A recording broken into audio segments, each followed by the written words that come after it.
Yes, yes. All right. Today we are going to be talking about author's purpose. So does anyone have an idea why authors might write certain pieces the way they do? Annalise. Maybe to make us laugh. Okay, I like that. Does anyone else have any other ideas? And then students would raise their hand if they did. So today we are going to be talking about author's purpose, like I mentioned, and we're going to learn the acronym PIE. And this stands for Persuade, Inform, and Entertain. So these are going to be the three main ways that authors write to interest their readers. So today we're going to be making a flip chart. You pass those around, and you are going to have your writing utensils along with things to decorate it with. So on these flaps right here, I would like you to write a big P on the first flap. I'll give you some time to do that. Okay, on the second flap in the middle, write a big I for inform. And on the last, you're going to write an E for entertain. Okay, and so next to each of the letters, we're going to write what it actually stands for just to give us a reminder. So next to the P, you're going to write persuade, any color or pen that you would wish to write it with.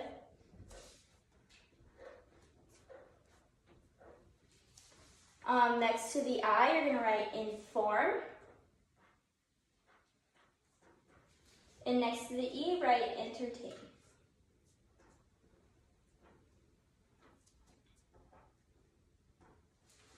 Okay, so starting off with persuade.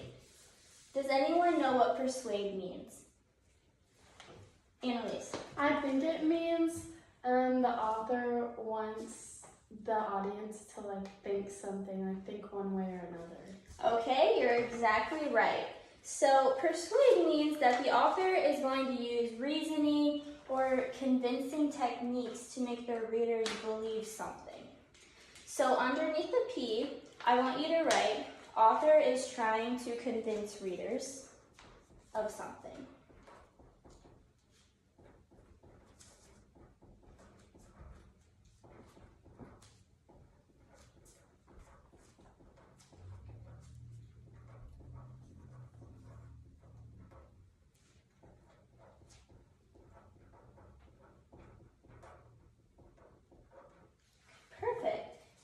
At the bottom of that flap, we're going to write two examples. So when you are going through text, you can use this booklet as a reference. So I want you to write speeches and letters. Good. So now we're going to close your P flap and we're going to open up the I flap. So does anyone know what informing means? Annalise. Well, inform sounds like information, so I'm going to guess that the author is giving us information. That is a really great idea. I like that. So to inform means that the author is giving us factual information to teach us about a topic. So underneath your I flap, I want you to write, author gives facts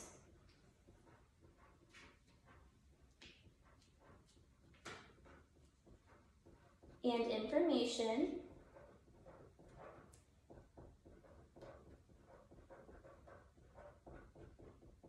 to teach readers.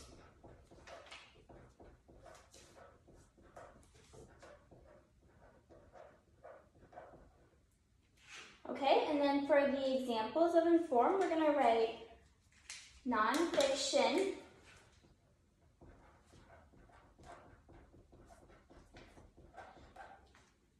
and articles.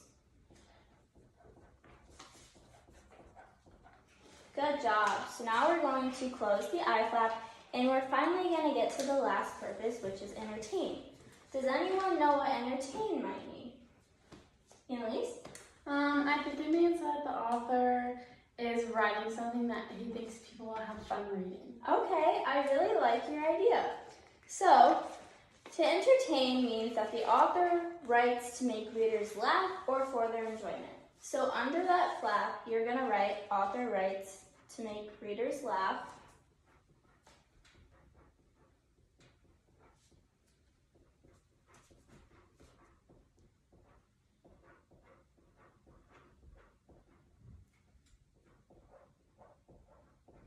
Or enjoy the story.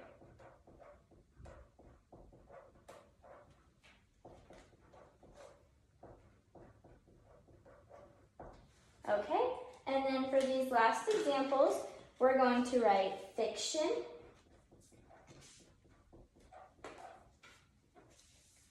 and fairy tales.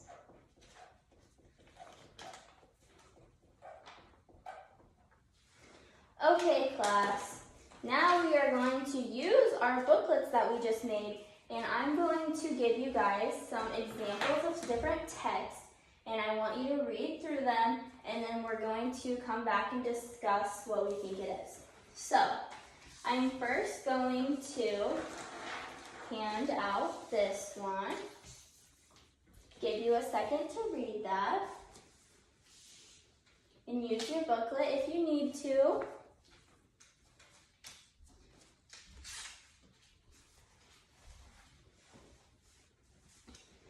Okay, does anyone have any idea what this text might be an example of? What purpose? Annalise? I think it's entertaining because there's no facts or anything in it, so I know it's not informed, and the author isn't trying to convince us of anything, so I think it's entertaining. You are exactly correct.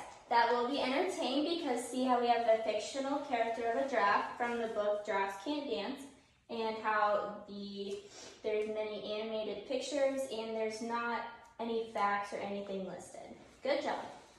So our next example is going to be this one. Give you a second to read that one as well.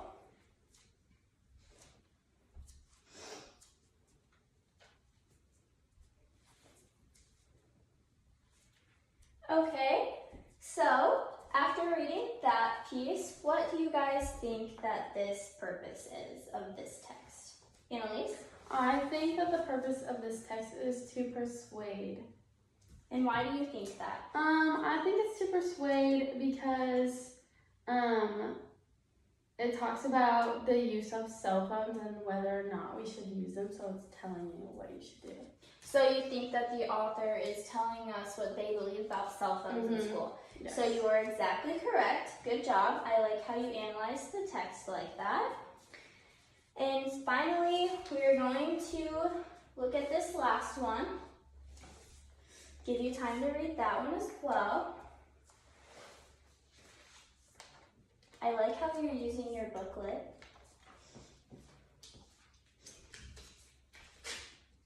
Okay, and what do we think this last piece is? Annalise?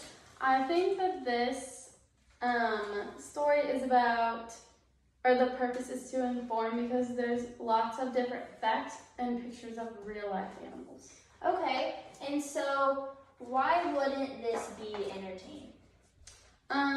Could a story be about sharks? It could, but usually entertain is about fiction, or is fiction books, and this is nonfiction. Okay, good job. All right, I hope you guys learned a lot about author's purpose. Thank you.